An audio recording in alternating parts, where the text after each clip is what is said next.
Let's bring in Florida Congressman Greg Steube. Congressman, thank you so much for being here.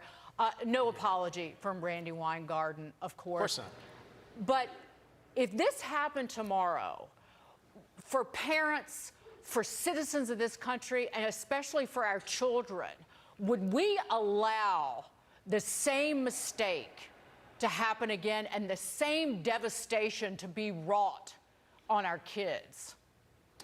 I sure hope not, but I think this Biden administration would. I mean, you heard their spokesperson, Biden's spokesperson, saying that the pandemic's still not over, despite that the president himself said it was over months ago. And they're going to go right to what we now know that the White House went to the teachers union to get guidance on how they wanted to put the COVID guidance out.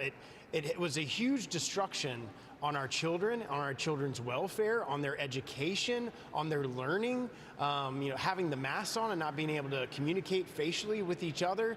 I mean, we're just now starting to see the educational impacts of this Biden administration's COVID policies and lockdowns. You know, Congressman, you can make mistakes. I mean, a lot of people didn't know what was happening in the pandemic. But when you make those mistakes, actually acknowledging the mistakes so you don't repeat the same mistake again should a similar circumstance come up is incredibly important. And you don't have the media asking tough questions of this administration. Actually, I thought the kids' questions were better than many of the reporters' questions. Yeah, and it's lies on top of more lies. We had the HHS secretary before the Ways and Means Committee not too long ago, and I specifically asked them because there was a report, an analysis that was done on masks and if they were effective or not. And a very well-regarded analyst of these different researches that were done showed that there wasn't any effectiveness on the masks. And then suddenly, a couple weeks later, they changed their perspective on that. And I asked the secretary if they had reached out to them, if the administration had reached out to them. And you still see this defiance in trying to support the mask mandates and the lockdowns and our kids not being in school when the actual science didn't support that. Moving on to a single Democrat, Hawaii's Senator Mazie Hirono, blocked the Senate from quickly passing your bill, the Protection of Women and Girls Sports Act.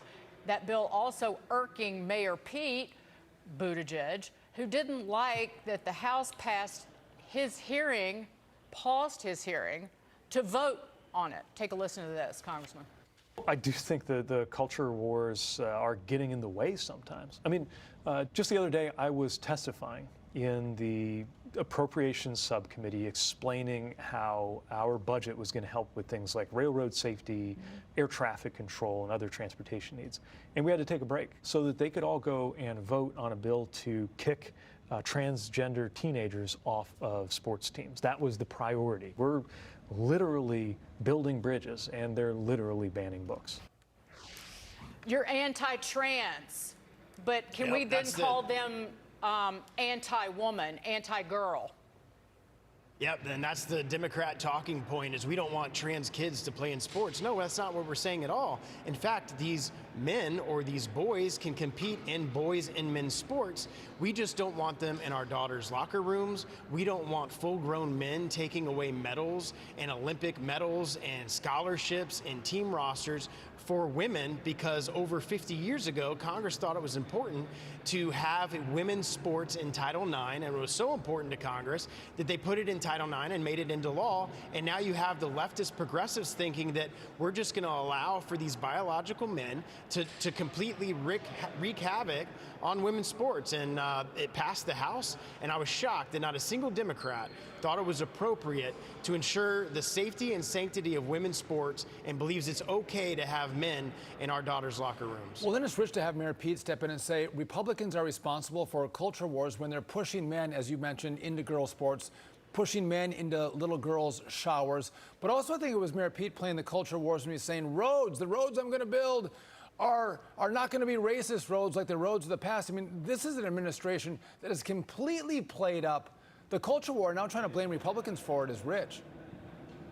Yeah, and it's funny, he says he's going to prevent train derailments. And we just had another one today in Wisconsin, and his failure after failure after failure on everything transportation, yet he's going to try to focus on something that the majority of the American people, 70%, in fact, support having safety and security in women's sports, that women should have a playing field where they can compete with one another and not have to worry about biological men taking their scholarships away.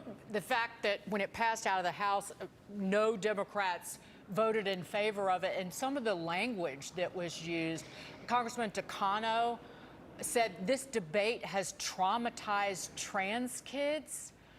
No, the adults have traumatized the kids. Yeah. And then Cicilline was saying that, and this is the issue raised over and over again, that your bill requires genital inspections of children.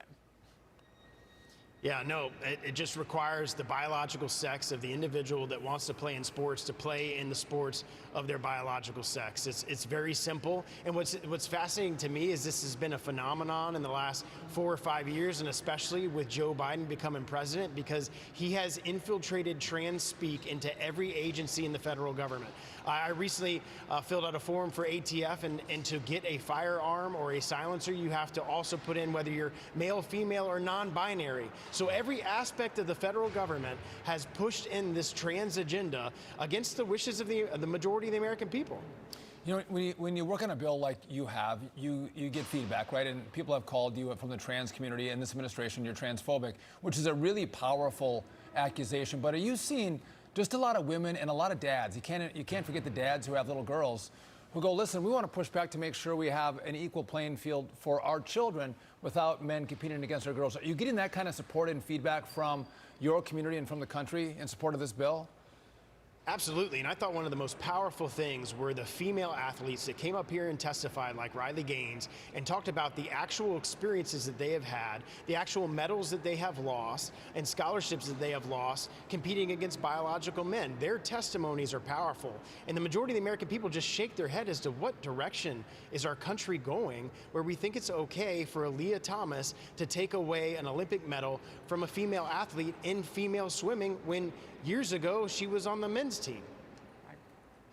Congressman Greg Steube, thank you so much for being here. Great Anytime. to see you. Good to see you.